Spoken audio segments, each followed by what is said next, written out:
Ngayong gabi na po sisimula ng pag-aayos ng Dario Bridge sa may EDSA Muñoz. Kaya ilang lanes lang ang madaraanan. Nakatutok doon live si Jamie Santos. Jamie!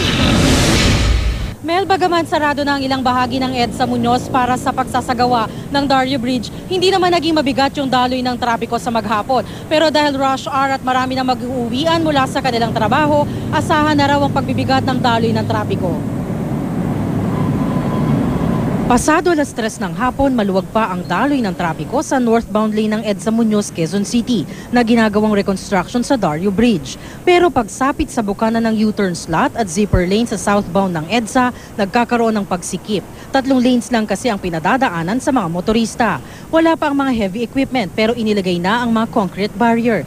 Ayon sa Department of Public Works and Highways, kailangan na ma-reconstruct ang Dario Bridge na may 60 taon na. Marami na rin kasi itong bitak. Kung makikita nyo, 20 tons lang ang nakalagay na limit dyan. Gusto nating i-increase considering yung mga volume ng truck na dumadaan dito, mabibigat na, hindi na kaya yung gano'ng kabigat. Expect namin at least mga 50. Apektado ng reconstruction ng mga motoristang palabas ng north at southbound galing North Luzon Expressway.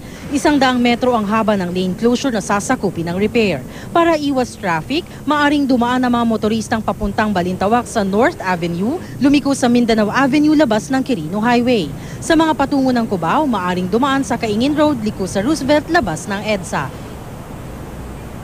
Mel, tatagal daw magiging 24/7 daw yung magiging repair dito sa Dario Bridge na tatagal ng 6 na buwan. Kaya naman humihingi na nga paumanhin o at pangunawa ang DPWH sa mga motoristang daraan dito. Mel?